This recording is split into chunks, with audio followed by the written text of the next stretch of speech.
watching this. This is a hard list, but I'm still happy with what I got. We're live with Shogun, and that is exactly what me and Shogun have been talking about while we've been waiting. Is Europe is a really difficult list to rank 1 through 24. It is a lot harder than North America. We'll probably have a lot more differences, I feel like, on this list. But we are ranking the European RLCS players 1 through 24. We did North America, and if you missed it, Shogun swapped one player, so I'm allowed to swap one after my list now. One swap. But we are going to rank all 24 players, so the fans can hate us. And let's get right into it, because the North American one... Come at us. We're ready. Thick skin, thicker head, okay? Ready for you. Me and Shogun do have both really big heads, so you don't want to headbutt us. Bad idea. Very bad idea. You ain't got a chance. Right. Go with something softer. All right. We're going right into it. I will start now. I will lead it off for the European side. I am going with number 24, Pondex. I know. I actually swapped this last second, and it's probably wrong, but I'm going to go Pondex here. So we'll get into it in a bit, but I got Pondex. I know he's supposed to be mechanically great, Shogun. You've always hyped up Pondex to me for the past 2 seasons. I haven't seen it, Shogun. I haven't seen it. He showed up a little bit last season. I'm not going to say he was terrible last season, but I think with the team he's on right now, you might have to take a back seat, and it might not work out too well for Excel this season. I feel like Excel's that one team in Europe that's going to have a really rough time. And I have Pondex at number 24. His teammate, number 23, Machi Duda at number 23. I had Machi at 24 at first, but Machi is still an extremely smart player, and I think he can still make some extremely smart plays. His mechanics definitely are not there anymore, but it depends on the drive of this entire team.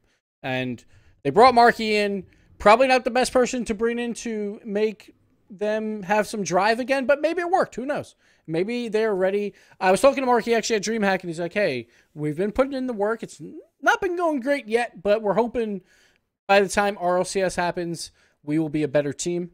And we shall see. That's the big question mark, because I do think they are definitely that weak link in Europe, and they're going to have to show up big relatively soon.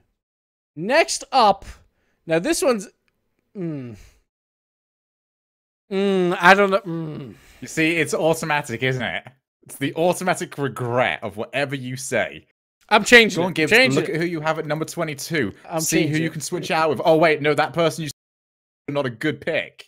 I'm going to put Sicky here. Sicky? And yes, I don't understand the hype for Sicky nearly as much as everyone else does.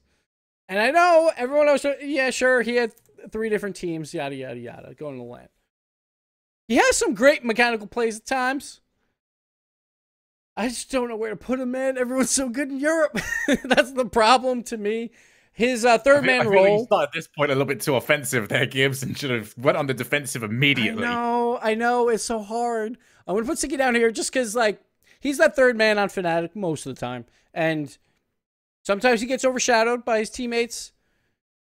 He's a really smart player. I feel like his mechanics off the opponent's back wall is actually extremely good. I just don't see it enough from him.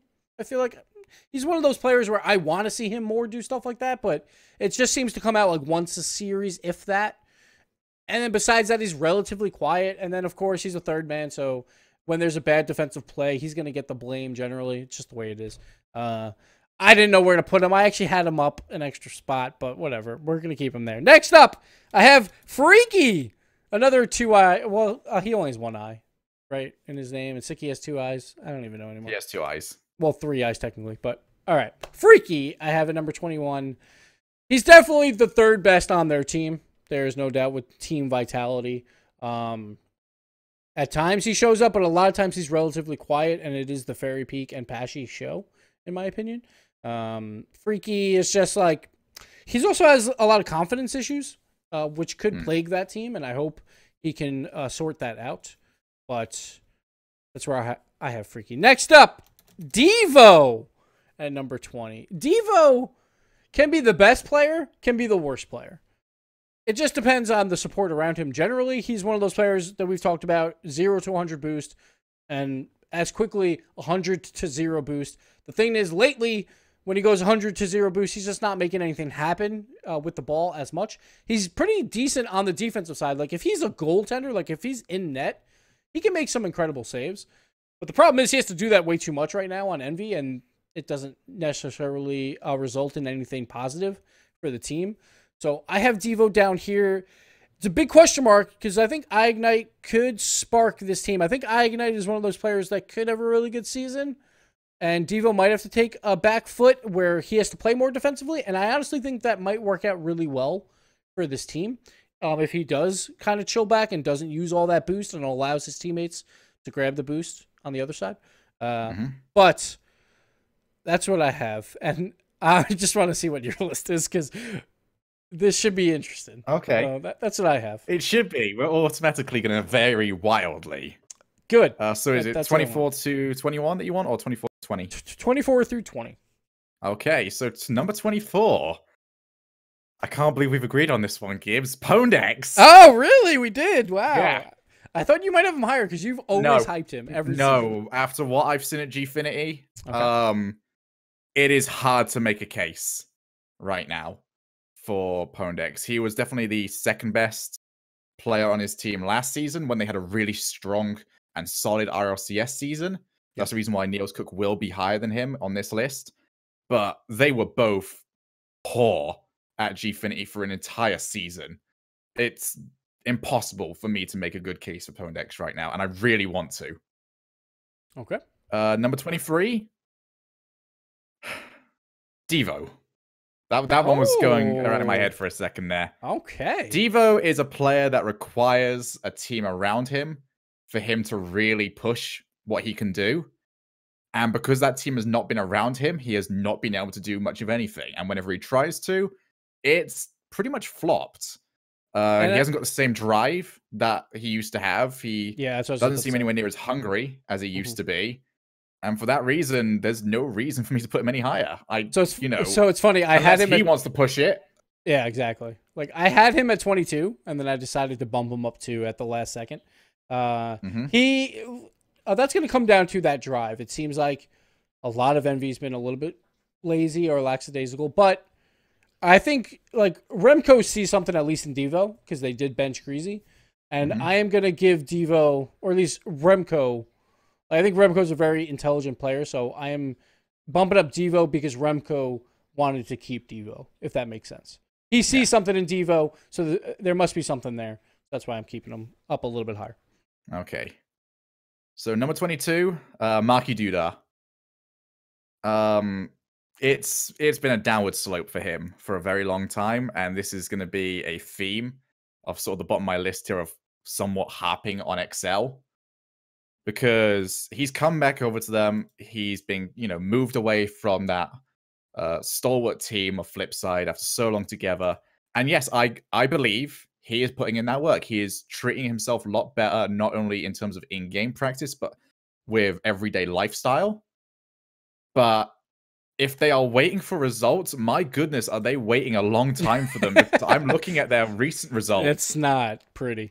They're losing to teams that they just shouldn't be. I'm seeing here X-Ray in a 3-0 sweep, with my boys, who was a team that just got picked up for the Gfinity Elite Series. So they're going to have an opportunity to have a run back there, losing to them 2-3. And these are all relatively recent, These have been last few weeks. Yep. So if they want to get this ready for the RLCS, they've left it to the last possible moment. Number 21. Niels Cook. So you sort of see exactly where I put Excel here. Niels Cook's a very good player. Okay. But he hasn't been a very good player for a very long time. Hey, you're talking to the RLCS Season 4 MVP right now, okay? We're not going to get into that conversation. There was some arguments that I really wanted to have on that one. Let's put it like that. To be fair, though, we all had him at least like in that conversation. Most of us didn't have him at number 1. But Excel, the reason why they had such a great season was because Niels Cook had another great season on Excel. Because that was basically back-to-back seasons where he was like their main carry. So yes, you have to give him credit for that. But I'm talking about where I see him right now. Exactly. And like, right you've seen him a now, lot after lately. a Gfinity series where they didn't win at all against teams that really are not even, close to RLCS standard for some of them. Yeah. Some of them were just pickup teams that were sort of thrown together because they couldn't get the main roster around, and they were still losing. I can't justify putting any of them that high right now unless they can pick it up. And they've got a full season of Gfinity going on at the exact same time as the RLCS will be going. So intensity of matches will be there. And if they can find some form, then it'll probably work out. But as of right now, there's not much of anything. Okay. And are you one more? One more. And yeah, me and you agree on this one. Freaky. Okay. Now, Freaky is my number 20 here. And he is inconsistent. He is definitely, as you mentioned, not the most confident person. And that sort of is why I've got him down here for the time being. Now, luckily for him, that should be about to change. He is in a much better environment now. He's going to have Gregan as a team manager moving forward.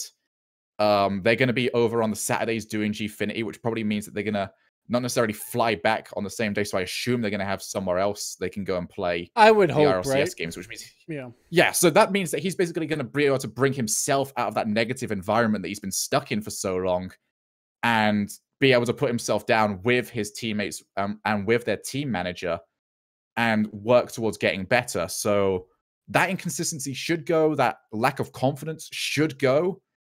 I'm just looking forward to seeing when it goes.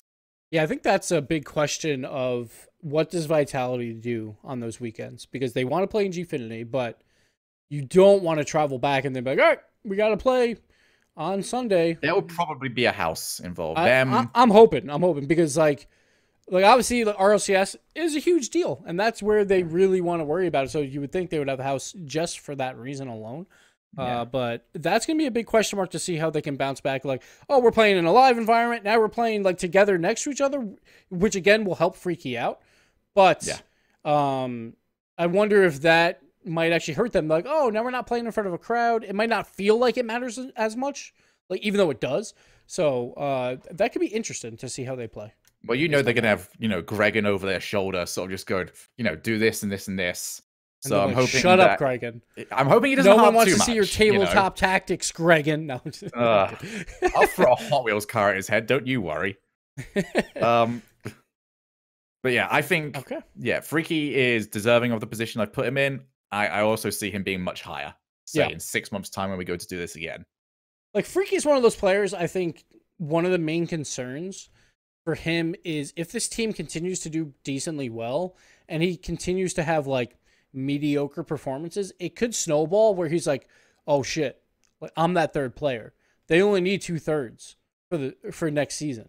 And it might creep into the back of his head. Like they're probably not even talking about it. Like they're probably like, no, we're fine with Freaky, but that could creep in the back of his head, especially with a player like Scrubkilla coming up.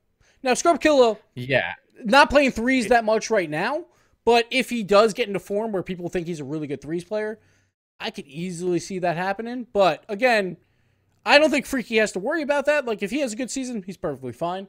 And but that could creep into the back of his head, and that could result in some more confidence issues going forward. But again, like I think you made a good point that he's going to be around his teammates a lot, so that should help a ton. Absolutely. And I think it's also going to help that for the most part, I'm looking at these Gfinity rosters, they should be smashing most of these matches. Oh yeah. For sure. So they're going to be able to come in, full of confidence. They just had a really good day. And the previous day, they can now sit down and get down to business once again. All right. Moving on to my next 5. Because I feel like our 5 was fine. It wasn't like you have Niels probably a little bit lower than I would, but you've seen him a lot more lately too. Yeah. So that could be a reason as well. Like you've actually convinced me to move him down on my list. I had him a little bit higher, and I moved him down. Oh, I want to use that switch a bit earlier. No, it's not a switch technically, but I'm interested to see where you put Sicky. That's what I'm interested in, but we'll save that for when we get there. But besides that, I was surprised we were actually this close on these lists. I feel like these were the I don't know. There was Because everyone else is just so solid that even having the word inconsistent next to your name automatically drops you this far. Because Freaky at his best is, you know, well within that mix. Yeah. But Freaky at his worst is also, well, down here. All right, let's move on. Number 19 for me. And I keep swapping players now. Like, I keep thinking, I'm like, oh, yeah, it's just doing it. All right. I have Snasky at number 19. For some reason, I am not that big on Fnatic right now. They've actually been doing pretty well. They have decent results. For some reason, I'm just not that big on them. And I think Snasky, he's gotten a lot better. Like, I felt like earlier on with Fnatic, he might have been more of the weaker link. But he's definitely performed on the offensive side a lot better than he used to perform. Like, even with Supersonic Avengers, like, I didn't think that Snasky was going to become a star or become that great. But he's definitely slowly creeping up. But it's still kind of like a slow creep up. He's still on the uphill, but I don't know. It's just not the improvements that I've been wanting to see from him personally. But I could easily see him being a little higher on this list. But it's Europe. It's stacked. So that's where I have Snasky at number 19. Next up, I have Niels Cook. I had him a little bit higher, but you did convince me to put him a little bit lower. Niels is going to have to carry again on this team. It's just, that's what's going to happen. He's had to carry this team for 2 seasons in a row. Can he do it for 3? It's going to be tough because Europe, there is no easy games anymore in Europe. There is none at all. So it's going to be a tough season. I would love to see Excel surprise us all and like pull off some big upsets. I just don't see it happening. No, that's where I have Niels at number 18. Now 17. This is tough. Like, at this point, everyone is so good, in my opinion. It just depends on what you want to go with. I'm going to keep it. All right, I'm going to keep it. I'm going to go Remco here at number 17.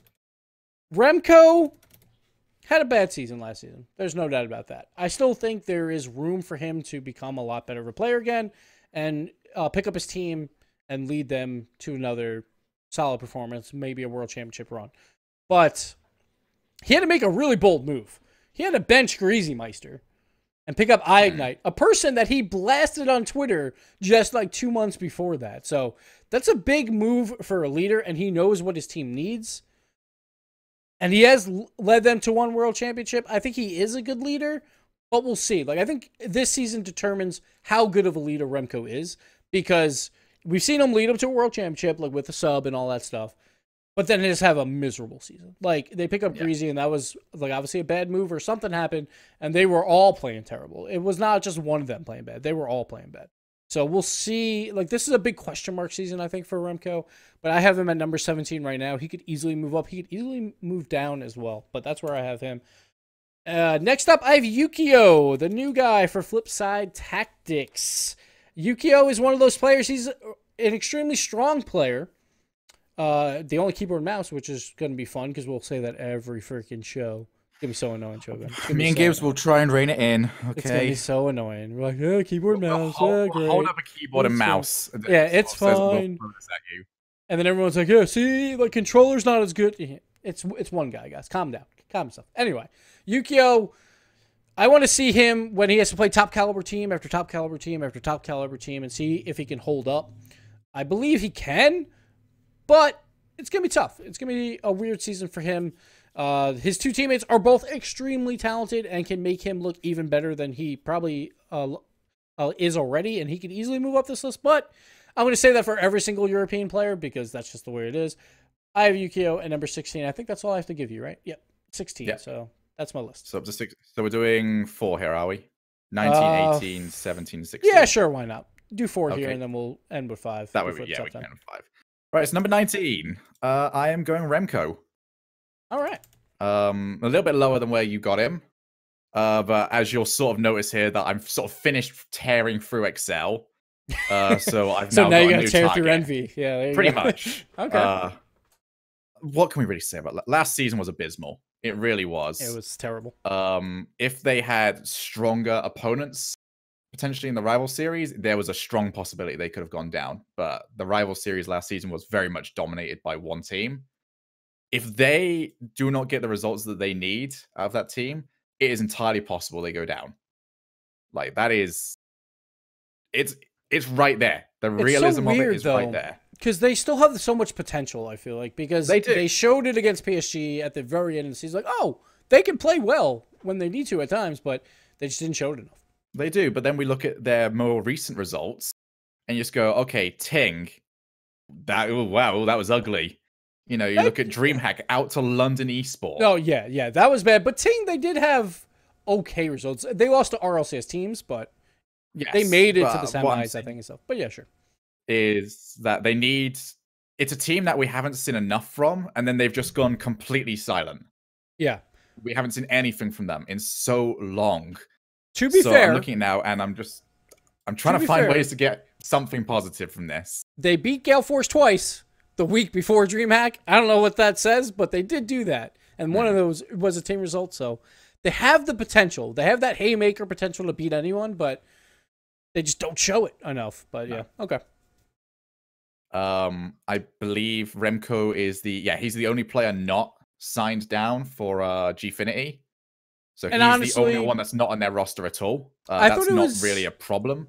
I thought Ignite wasn't. Oh no, he is, I guess, right? He would. Like, it makes sense. I think it's better so he doesn't have to travel.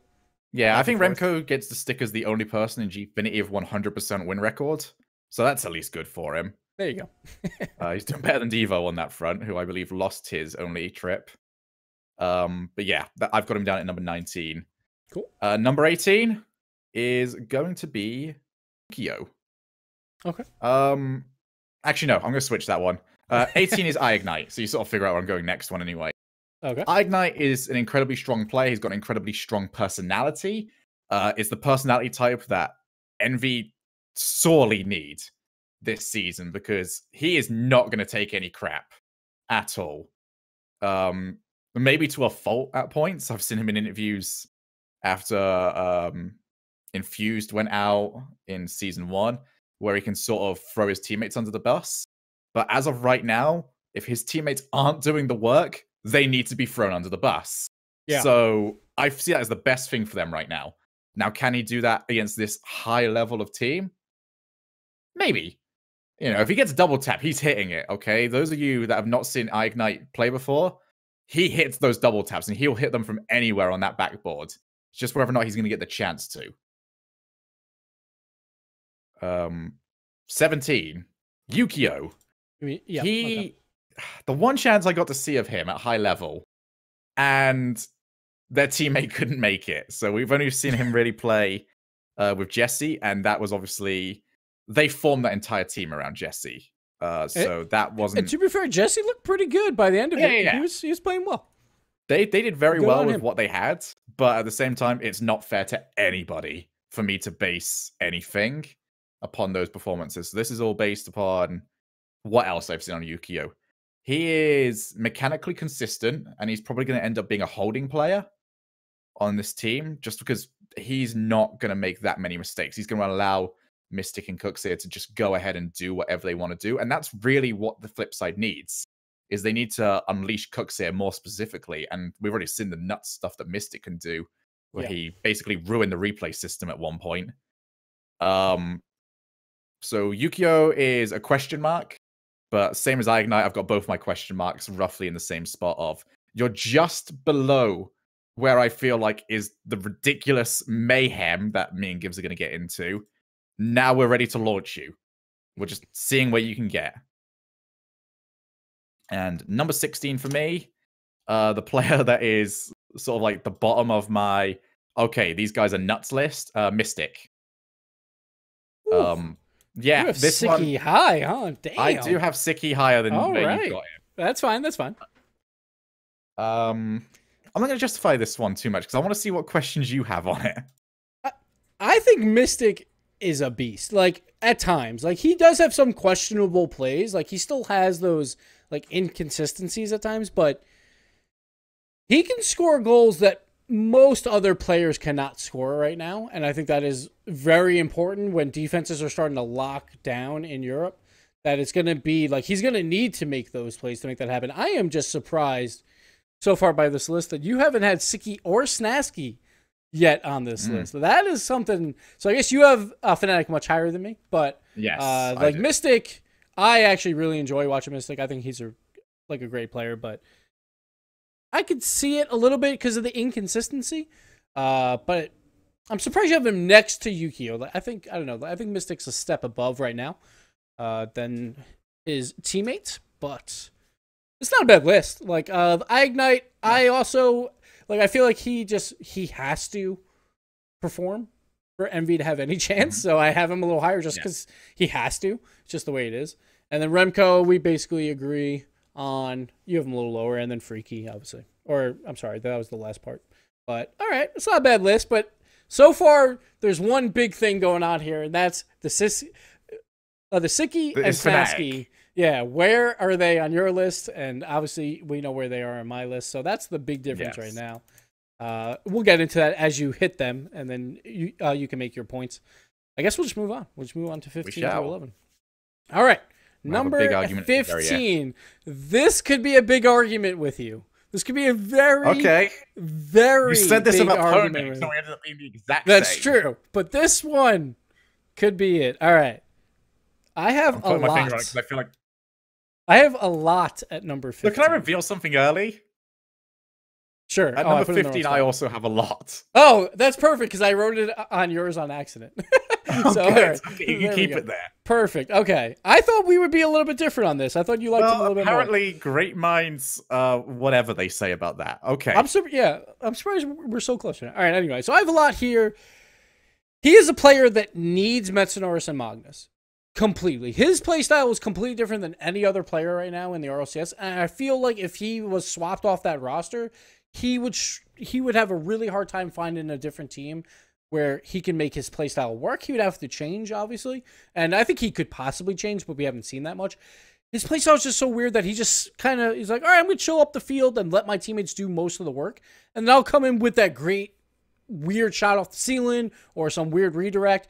But a lot of times they also don't work out, and then it makes Complexity now, brand new squad, kind of have to fall back on defense because the play with a lot didn't work. When they do work, it's amazing. And we've seen some amazing plays from a lot. Like a DreamHack, we saw 2 amazing shots. He had one of the best shots ever in the RLCS as well. The problem is he's always up the field because he can trust Metsonoris and Magnus so much. Problem is if they falter a little bit, then a lot has nothing to do. There's just nothing for him to do. So that's why I kind of have a lot there. Like his redirect game is pretty good, but I don't even think it's the best. Like I feel like there's other people that if they had that role could do it better than a lot. But no other team does that role that way. Next up, I'm gonna put Farah here. I'm gonna put Farah here. Okay.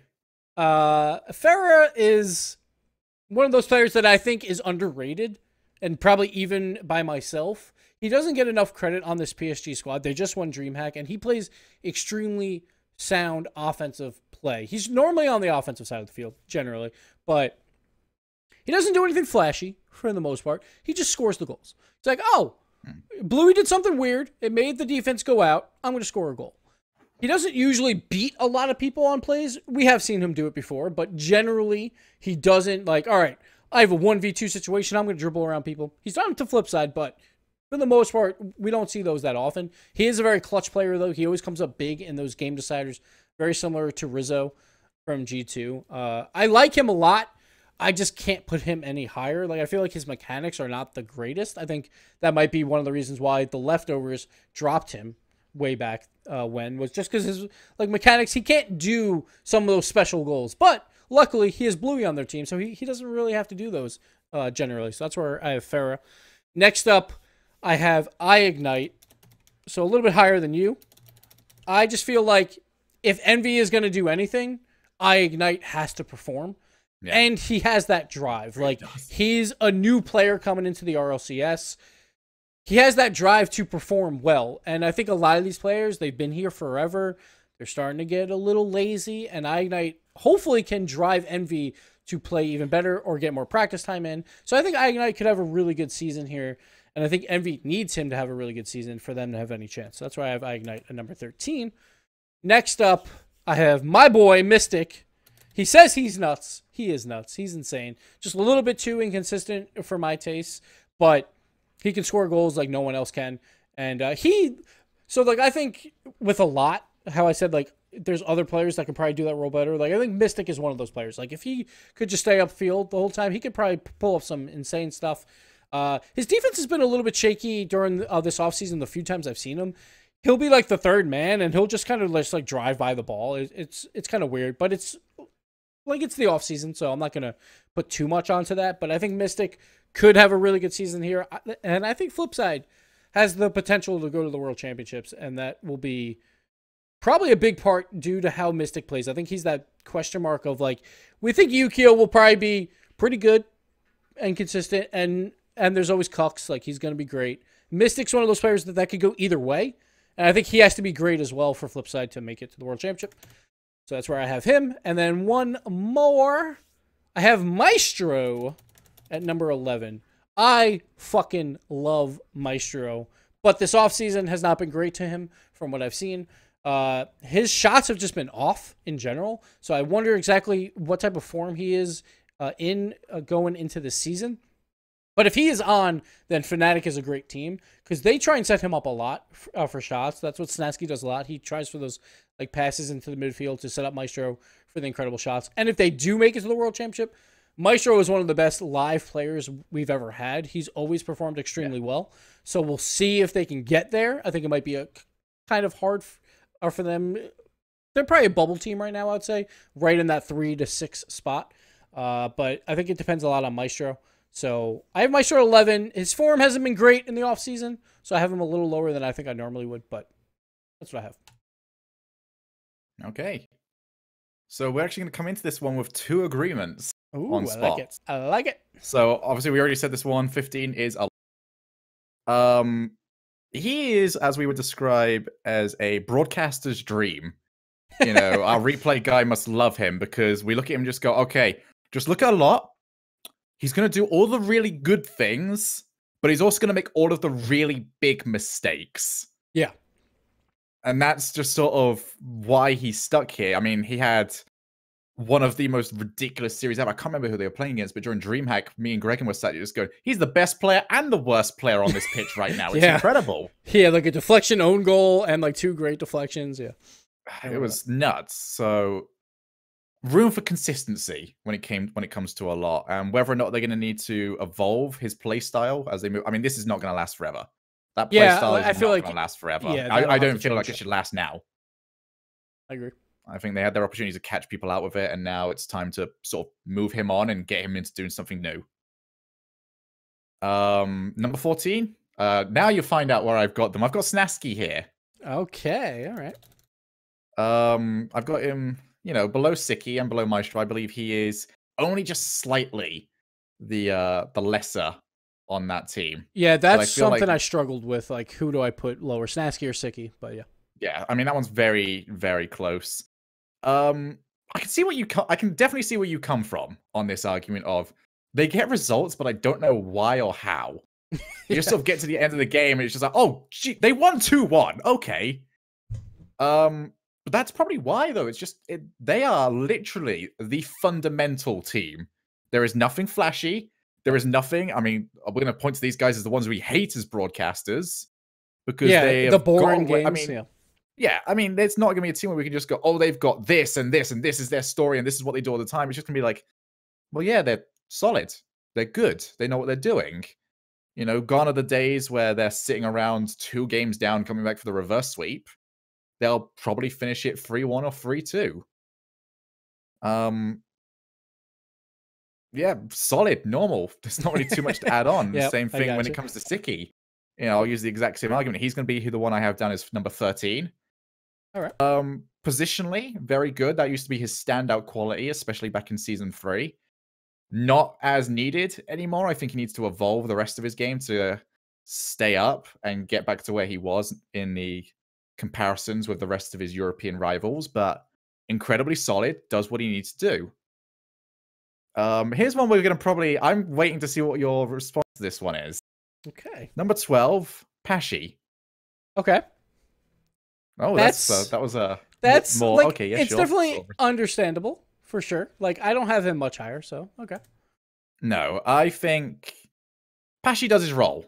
Pashi is very much in the same sort of position that Kronovi and Rizzo are in right now, where he has got one of the best players in the world on his team, and he just needs to do a certain thing to make sure that that team works well, and he is doing that. His ability to score goals is extremely overstated, thanks to Team Secret. He still put in a lot of goals. Like, I think he still would have won if you took everyone. He would not have been anywhere close without that game. I don't know. Like, if you took everyone else, like you take the Team Secret result out of the mix, I think he still would have been kind of close. He would have been up there, but he would not have won. Possibly. Definitely would not have won. We'll check the stats. We'll get some people on it. Yo. Oh, I can't click my fingers. Slock. Okay, that's unfortunate. Or Slock, right? It's Slock? Yeah, he's our boy. Yeah, come on, boy. We could just go. By the way, stats. Octane.gg. Come on, guys. Get yourself on go there. Click on the ads. We have. Do it. And number 11 for our second agreement in this. I like it. Maestro. Okay. I feel so bad. Maestro has possibly got one of the most tortured careers out of everyone we've had in this scene. Like, last summer was the worst thing ever that could happen to a player. Season 3 should have been his World Championship win. I think Envy still win that if he's playing. I agree.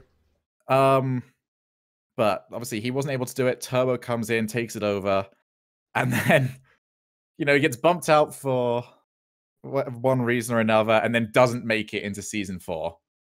I feel bad for the guy overall on that. He's shown very good performances, but I feel like just for a lack of exposure to major level Rocket League, it's hard to justify putting him any higher. Yeah. And honestly, for him, it's like I'm just surprised at how well he played in the rival series, because like those 3 months must have been torture. Whereas like I have school, I have this vacation. No one would have said anything about him if he just decided, I'm just going to give a break. I'll come back some other time. So hats off to him for that, for sure. He did very well with that. We've got him lower than I'm sure he'd want to be, but at the same time, I think he's the one we're both backing this season to really step up and show us that he is much higher than this. Yeah, he's one of my favorite players to watch, so I'm excited to see how he plays this season. All right. We're like, all right, so Europe's not been that bad. Like, I can see why you have Siki and Snapscape a little higher. I'm glad they're not like top 10. So then I would have had major issues. I think my one big gripe is you have Mystic below both of them. I think Mystic is better than what you're giving him credit for at least those two players. And then everyone else, I feel like there's conversations. I'm also interested because you have Farah in your top 10, so that's pretty good. I like that. Of that, I don't mind. I speak to Farah a lot. Like, Farah is possibly one of those ones that might be getting a biased treatment here. Yeah, that's perfectly fine. And he's also their their in-game leader, so that comes up big because I don't think any in-game leader has had to put up with more. Yeah, exactly. Put it like that. And that's probably why I have Pashy maybe a little bit higher. Is he's also their in-game leader on the other side, which will kind of bump him up. So it's just like kind of different philosophies a little bit. And also, like, I think what comes into play for me a little bit more again is like the mechanics with Mystic. I feel like is like his IQ will get there like more and more, and it's just kind of that philosophy that I'm going with for this season. I think the mechanical players are going to rise to the top, but for the most part, pretty good. Mystic, I'm just sort of looking at right now and just saying, I still don't know how this team is going to play. Like, I can theorize how this team is going to play. Yeah. But I don't know if Cookser is going to be the ball carrier, if he's going to be the third man, like where this sort of whole puzzle fits together. So like, until I see it, I'm not going to do anything else other than base it upon the most recent performances. Yeah, because like even if Flipside has a bad season and they're like the 6th seed, I would not want to be that 3 seed. I would not want to play them for all the marbles to go to the World Championship. So, do you have any issues with mine? With iIgnite maybe up there that high? Or? Who was yours? So I have, I had Maestro at 11, obviously Mystic 12, 13 was iIgnite, so you had him at 18, and then Farah at 14. So those are probably the two that you might have some issues with. The only real reason why I would question iIgnite is just basically once again down to philosophy of this, of you're kind of basing that around what you hope will happen for that team. Yeah. Rather than what we've actually seen happen for that team. One thing I think that I didn't talk about with iIgnite is he made Team Secret a very good team when he joined the team. A very good team. And I think that could happen again here with Envy, but I think that's a great trait for iGnite. He took a team secret team that was a joke last season in the European RLCS and made them like, crap, why are they not in the RLCS this season? Like, they could be a top 4 team possibly. So I think a lot of that had to do with iGnite, but I think that was also like Tylacto playing better and so forth. But Tylacto's a pro. Like, yeah, like he's been playing a lot better. There was times I spoke to Tylacto last season. I was just like, come on, dude. Like, focus on your gameplay. Yeah. You know? But I've spoken to him a lot recently, and it seems like he's knuckling down. He's focusing on his gameplay a lot more, which is very good for him. But he's not the one we're talking about right now. I believe iGnite, he's sort of that leader in my head right now for what I'm going to call the 3rd generation of Rocket League players. So the first one, the SRBC a lot. The second one, sort of led by Widom Girls at the time, Remco, all the rest of those sort of players. And I believe iGnite is going to be our iGnite, Justin. Those sort of players are going to be sort of our look-ins at a new generation. Yeah, I think you can include like Bluey on that list. Like, he's relatively new as well. Bluey's been around a little bit too long. He just has that's true. He was too young. Like, I would struggle to put Scrub Killer in a new generation if I'm being honest. Okay, like, that makes sense. He's still sort of season like 2nd generation to me. Okay, yeah, that makes sense. But that a 3rd generation, I think, the hunger that comes out that might help iGnite throughout a full season. Because again, these players, like, they get bored or they start playing other games. I could easily see iGnite just grinding Rocket League. Like, here's my chance. Here's my RLCS chance to make a splash. So I think he could have a good season because of that. But like, I could definitely see like Envy just having a really miserable season, and that's where iGnite could easily fall down a lot further. Yeah. But like we'll see. The nice thing for iGnite is that if this season does not go very well, he sort of has an excuse. You know, he will not be the full guy for that team unless he does incredibly bad. Yeah. Okay, let's move on to the top 10. Here we go. Number interesting. 10. I have Apache at number 10. So, relatively close to where you have him. I think he had a really good season. I get he had a lot of goals against Team Secret, but he was playing really well throughout the season. He wasn't making a lot of mistakes. Again, he's not that mechanical god, so usually I would have him a little bit lower. But he's one of the smarter players we have, and he's a great leader for players like Fairy Peak, who is extremely quiet, and then Freaky, who's has confidence issues. Like, I think Pashy really helps those two out to keep them motivated, like in a series and all that. So I think Pashy, like, he'll be around for a while. Like, a lot of people kind of ruled him out in 2017, thought that was going to be it for him, but he's coming back strong. And I mean, he made moves. Even if Pashy's not a player, you know he's going to be picked up as a coach. Yeah, like he made a lot of moves. Pashy is set for life. He can go into broadcasting, whatever. He is set for life when it comes to Rocket League. Yeah, like, I love his hunger of, like, trying to grab all these orgs, and I think he's one of those players. Like, he's from the old guard. He's from the 1st gen. He's from the 0 gen, basically. He's back from start, but he probably has more hunger than I think most of these players do that came from that. Like, him and Cooks here are probably those two that are extremely hungry, and they just want to keep improving and want to be near the top. So he has a great competitive spirit, and I think that helps him a lot. So I'll keep him there at number 10. Next up, I have Metsanoris at number 9.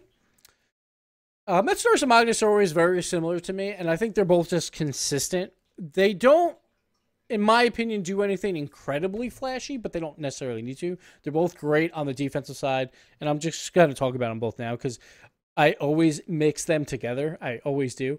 Like, I think Magnus is slightly better, but Metsanoris is a great player, and I think Method, I want to see them kind of change it up, like, with a lot. See what they can do a little bit differently. Maybe you start moving him or Magnus up just a little bit more, and I want to see what comes out of that. Just to see, I'm sorry, not Method anymore, Complexity. To see what comes out of that team. And I already ordered my shirt. It's going to turn up when I'm in the States. I'm going to be so annoyed. And I'm kind of glad because it was Metsanoris, Magnus, Method. So at least it's Complexity now. There's a lot less M's. So it kind of helps me kind of, you know, it helps a little bit. Anyway, so I have Metsanoris number 9. Next up, I have Bluey at number 8. Your boy, Bluey, that you talk to a lot. Bluey has definitely become more of a team player. He's even, like, kind of disappointed in that on Twitter. So he's like, oh, man, I'm not doing as many flashy goals as I did, but we're winning games. This sucks. Like, Bluey, shut the fuck up. You're winning DreamHack. You're playing extremely well. You're not going for the absolutely insane play that puts you out of position a ton anymore. So Bluey is starting to learn. He's starting to pick up on that IQ. He has those mechanics, and that IQ is just going to get easier and easier for him, so he could have a really big season here. So I have him at number 8. It could be much higher as well. But next up, I have Cookseer at number 7. You just can't count him out. You just can't. Yeah, like, he's just such a smart player. His mechanics are different. Like, he doesn't go for the super flash, but when he needs to do something, he does it. And that's what Cookseer does. He doesn't necessarily need to do it all the time because he's generally playing relatively smart. He's always looking for the pass and all that. Like, Cookseer is he's just one of the best. He will always be one of the best until the end of time. He's just great. I love Cookseer. Number 6, there's not much to say about him. Like, he's great. You know, like, what are you going to say? Number 6, I have Magnus here. So this might okay. So if you're looking down the list, which you're not, Shogun, you might be like, I can't see it. Okay, like, someone's in the top 5 that shouldn't be in the top 5, but we'll get to that in a bit. Magnus, slightly better than Metsunoris. Great, like, offensive player as well. Like, he is usually that one coming up a bit more, and he's their difference maker. I feel like on that team, like, when they're playing extremely well, it's because Magnus is getting a lot more of ball control or shots and all that. So I think Magnus, I want to see, like, I'm a little worried about complexity this season. Like, even though I have 2 of them in the top 10, I'm a little worried. It's hard not to be worried for anyone in a year. Well, Europe's so close. I'm not worried about. Yeah, like, Europe's so close, so it's just like, I'm a little worried about them. But I have Magnus at number 6. I'm interested to see their dynamic throughout this season, but that's what I got. All right, so I'll come with mine. We've actually stuck relatively close together throughout most of this. Okay. So my number 10 is going to be Farah.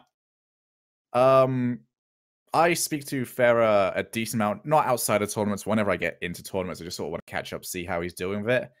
And there was a difference in him and the entire team when we got over the DreamHack in terms of they looked so much happier to be playing with one another. Yeah. And Farah's got to take so much credit for that because he is the only one that is going to be able to speak up when it comes to directing Bluey how to change, you know, making, because Shotset's not going to talk too much. There's a bit of a language barrier there as well. Yeah, I think I've heard him say 3 words. Exactly. Yeah. So Farah, it deserves all the credit in the world. When you look at where PSG is now, Farah deserves the majority of the credit for guiding it that way. He is an incredibly versatile player. We've seen him play in multiple different roles across the leftovers and now in this team. And whilst it's not going to be able to get him much higher up in a top players list, he is definitely one of the top in-game leaders we have around. In my opinion, possibly the top in-game leader we have. Number 9. I believe we agree on this one. Metsunoris. All right.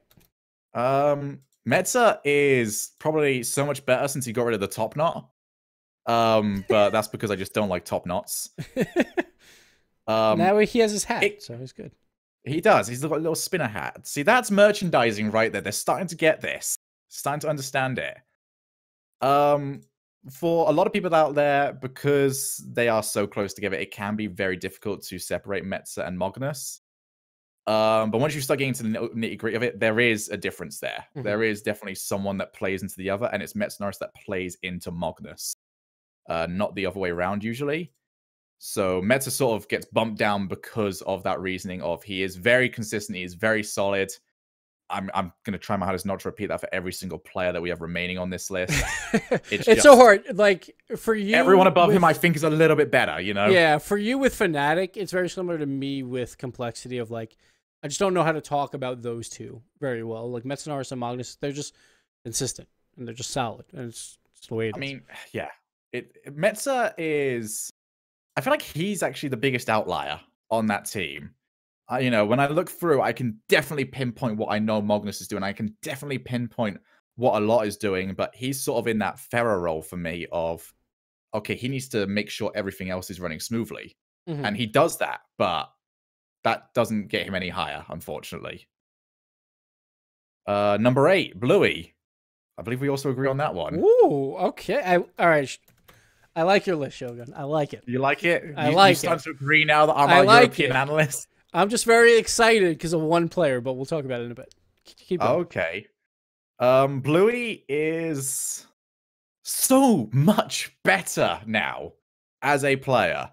I mean, yes, he's got rid of those incredibly awesome highlight reel plays, but guess what? Those highlight reel plays were never going to win a championship. And I've spoke about him. I'm sure Farah has spoken to him about it, about how, yeah, cool. You scored one really good goal.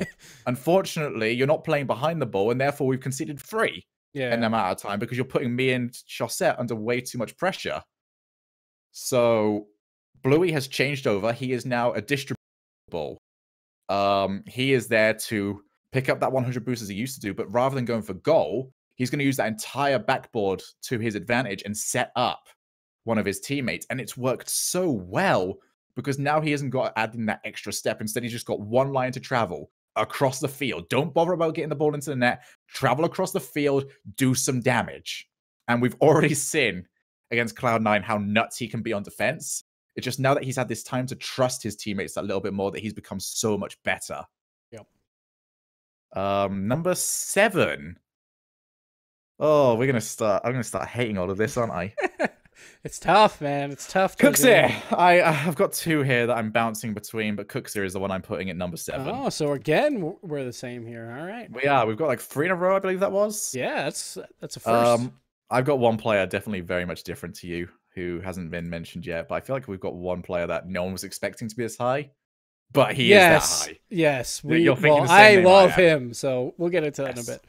Number 6, Cooksir. Wow. Number 7, you mean? Say about Cooks?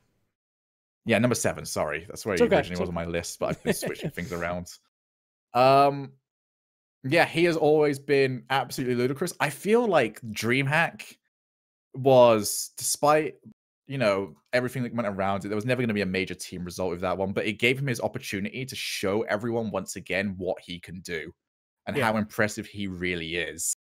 And I possibly was more convinced by that than I should have been, but Cookster has been a mainstay in the competitive scene. He's not going to move anytime soon. And he is what I like to call the shaking assassin, because he gets into those big games, he's all nervous, he's shaking all over the place, and yet he still destroys everybody. And he'll do that in every other big game. That was the most impressive thing to me with DreamHack. It was the first time he was not in Marky's shadow of like protection, I guess you would say. Yes. And it was completely out of it because like there was no Mystic. Like he had to come in with Jesse and Yukio, 2 just brand new, like kind of fresh faces. Obviously Jesse was around in season 1, but for the most part, like brand new back into like these big tournaments, and he led them to a 5th place finish. A top 8 finish, almost took out PSG. That was the most impressive thing. Was in the very first tournament without Marky, he still performed so well.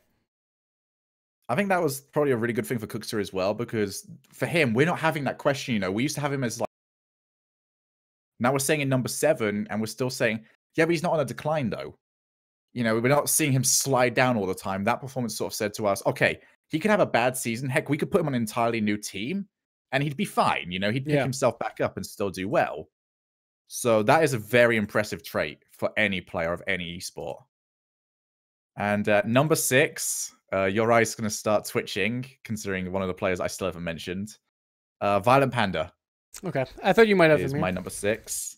Yep. Someone had to be on Gale Force. Yeah, right. It's really annoying when you watch Gale Force because they all say, oh, there's no best player on Gale Force. And then you look at their stats and you just go, okay, they're all pretty much even across the board. So it almost comes into your own personal opinion of their gameplay styles. And for me, Violent Panda is just... He's not the position-based player. He's not the very direct player that KDOP is, or the position-based player that Turbo Pulsar is. But he's still really, really, really, really, really, really good. He's just the 3rd best on the best team. Yep. So nothing too much to be worried about there. Yeah, I can see that. Like, I was waiting for Violent Panda, but I am also really excited about one other player that we both haven't mentioned yet. But we'll get into that in a bit. I like this list. Like, we're almost exactly the same. Just Violent Panda, you have a little bit lower than me, and we'll get into where I have him in a bit. And I don't think there's much to say between our 6 through 10. We basically went over everything. I mean, you probably have, Yeah, pretty much. Extremely similar, and we're gonna have someone extremely similar going forward. But all right. Now, top 5, there is going to be some. There's gonna be there's at least one difference I've seen already. I think it's the only difference we have on this one. Really? Oh, you think we're very similar as well? I think we have 4 out of the 5 the same. I believe at this point. I don't we just think have one player different. No, I think I have one person a little bit lower than you might think, but I'll go into it. Here we go. Number 5. I assume you also have him at number 5, but you might have him at number 4. Shawset. I have at number 5. I fucking love this boy. He does not get enough credit on PSG. He doesn't get to touch the ball that often. He usually kind of defers to Bluey and Farah. But every time he has the ball, he does something with it. He beats players every single time. And I think a lot of people have been saying, oh, sometimes on the defensive side, he's made some mistakes. But I feel like that's one of those third player syndromes of like, oh, he made a mistake on defense and there was a goal scored. Well, there's plenty of mistakes on the offensive side. And then the game is still tied. So I don't necessarily think he's bad on the defensive side. He's extremely good on the defensive side, and he allows Farah and Bluey to do what they want. And now Bluey's been coming back more as more of a supportive player as well, like on the defense. So it's been helping out, as we talked about. He's playing behind the ball a lot more than in front of the ball. I just love Shawset. He's one of the best players to watch, in my opinion. If you want to learn how to play Rocket League, just watch when he has time with the ball. He makes it work. And he is the one I would look at and say, okay, don't do what he does, but sort of take his philosophy and take that into act. Yeah. Because that is how you would climb ranks, playing the way he does. Now, number 4, this is where we might differ a little bit too. I have Turbo Pulsar at number 4. Oh, I have these in the wrong side. Hold on. I got to fix this. God damn it. Are you giving them all over to me again, are Yes, you? I messed up. So, all right, we got Shawset. I know. I'm terrible. This is why I don't do any production, you know? Turbo Pulsar at number 4. He could easily be the best player on their team at times. He could easily be the third. It doesn't really matter. It's Gale Force. They're all insanely good. It's hard for any of them to stand out, really. Yeah, it just depends on what you're looking for, really. And Turbo Pulsar, like, such a consistent player. He might be the best jack of all trades on that team. Possibly. He's like really good at all the roles, but maybe not the best necessarily at any of them at times. There's not much to say here. He's just really, really good, and Gale Force is really, really good. Like, and it just depends who's hitting the ball. It's really annoying for me and Gibbs right now to sort of explain this, because for a lot of these players, you need visual aid to sort of explain what's going on with a lot of them. Which we obviously can't do here, but just take our words for it, okay? He's really good. It's subjective objective, all right? All right, now number 3 is where I have Violent Panda, just slightly above his teammate. I think part of this is like the leadership roles. Like Turbo praises Violent Panda all the time, and I think that might be one of the reasons why I have him above him.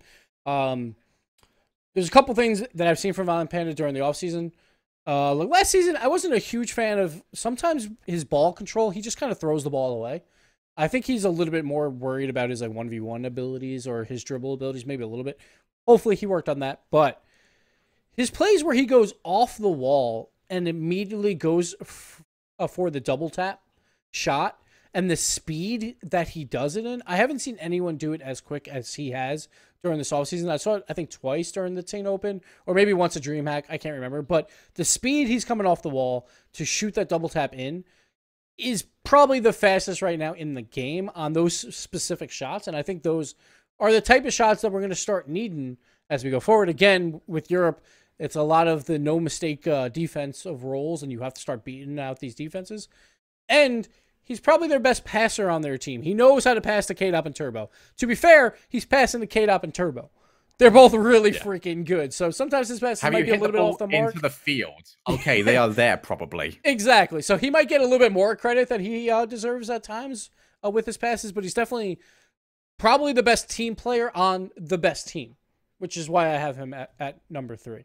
Next up, I have K-Dop. So I have them all in a row. K-Dop, probably one of the best strikers in the world, if not the best striker. Can put the ball in the back of the net at any given moment when he wants to do it. I think the only downside to him is he has such good teammates. It's hard to put him at number 1 right now, just because he doesn't have to carry. He doesn't have to carry nearly as much as my number 1, which we'll talk about like in a bit. But he's insanely good too. Like this top 5, I feel like is slightly above the rest, but not by much. Like I feel like Europe is so close. It's not like with North America where we had JNaps and Squishy, like kind of in a tier on their own. Number 1, I have Fairy Peak. I think some of this has to do with the carry mentality of what he has to do on that team. It depends on what like could happen. Like say he was on a Gale Force or something like that. But Fairy Peak has been playing out of his mind. Like at the World Championship, there was probably no better player than him, and they came in 7th.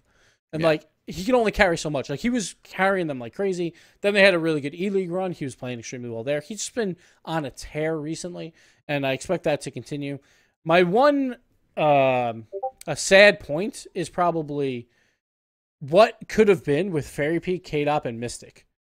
Like if they would have stayed together, that still could have been one of the best teams. They were 1 game away from World Championship, and then they completely split up. Like that team could probably be the best team in the world right now, but it is what it is. So, but that's where I have Fairy Peak, and part of that is the 2 through 4. It's just because Gale Force is so good together that it's hard to put them apart from each other. So that's kind of why maybe Fairy Peak leads the way for me here at number 1. Okay, so interesting. Definitely interesting. We're going to have one bit of a discussion point, but you're only going to realize it once I get to it. Okay. So number 5, I'm going to go Turbo Pulsar. All right. I'm sort of spreading out where I believe Gale Force sort of shines. Yep. Turbo Pulsar is a positioning masterclass. He really is. He knows exactly where he has to be on the pitch at all times, and he's pretty much always there. And I would say that does the majority of the work for him, because he never has to do more than he needs to. You know, you look at Gale Force and you say, okay, it's a clean team. It's not a flashy team, it's a clean team. And Turbo Pulsar, his positioning and his ability to read the game is just top tier all the time, and that's the reason why I've got him in number 5. Number 4, Chaussette. Okay. I'm just happy if you have him higher than me. That's fine with me. I love Chaussette. So I have Chaussette at number 4. I spent a lot of time looking through some replay VODs.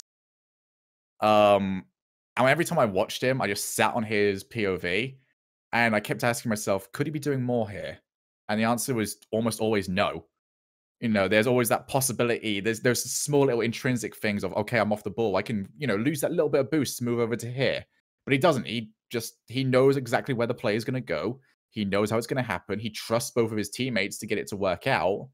And he's sort of offering that catapult of, okay, ball's back over here, back over there. All right, let's go again.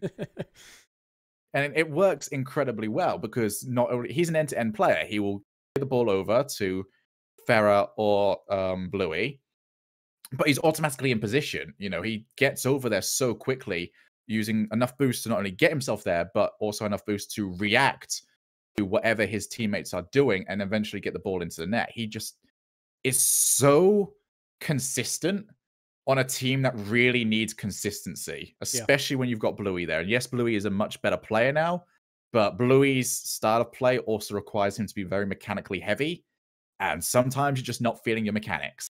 But with Chaussette there, they are always guaranteed to always be playing at least a 7 out of 10. I like it. Number 3.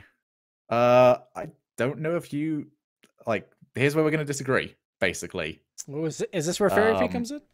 No, this is where Magnus comes in. Okay. Yeah, I forgot about Magnus. Okay. Magnus and Metanoris have always been one and the same to a lot of people's minds. They are not twins, people. They are different players with different play styles. And Magnus, you can look at every single tournament he's played over the past 6 months, or even before that. He has been on top of his game the entire time. With consistency, he is always there, ready to play. And then even when you move him apart from those teammates, let's say, okay, we're going to finally break him away from Metanoris. How well can he do? Put him in the streamer showdown. He obliterates it. It's not even close. So for me, Magnus is the best player on complexity. and top 3 in the world. And it's not down to fancy. It's not down to anything else. It is just a case of major movements done well all the time. I would struggle to find too many major Magnus mistakes. Yeah. Also, that was a bit of a tongue twister, and I'm glad I got it off. Yeah, he's one of those players where I think sometimes it comes down to the team he's on. That maybe it doesn't... Like, he's not highlighted as much, maybe. Which may be why I have him a little bit further down while you're looking at your magnifying glass at Magnus, and you're seeing all the perfect beauty that he has. But hey, like I had him at 6. You have him at 3. It's not too far off. So no, it's not. That's not too bad. That's not too bad. Number 2, K-Dop. We're going to agree for these because obviously number 1 for me is Fairy Peak. All right. K-Dop is on a team that is obviously very close together in terms of overall skill. But unlike his 2 teammates where we're sort of asking, okay, well, what could they do if they were on a team that was struggling a little bit more? We've already seen what K-Dop can do on a team that's struggling. In Season 3, there is no stretch of the imagination about it. He carried for an entire season a team that needed a carry. Yeah. He can do all of those sort of roles, and that's kind of the reason why I put him above his teammates, because those questions don't need asking. And even then, if we were to remove that sort of memory from my brain and I was to look at it all over again, he's still the best player out there because he doesn't overcomplicate anything. It's incredible. I've seen him line himself up for a shot. Like, me and you, Gibbs, if we play, we're happy to get time to get a shot. For some reason, his positioning is so good that he not only gets the time to take the shot, he gets enough time to reposition himself for a better shot. And that is almost that is the reason why every single time we see K-Dop play and shoot, almost all the time, crossbar down, top right, top left-hand corner. And he is just lethal.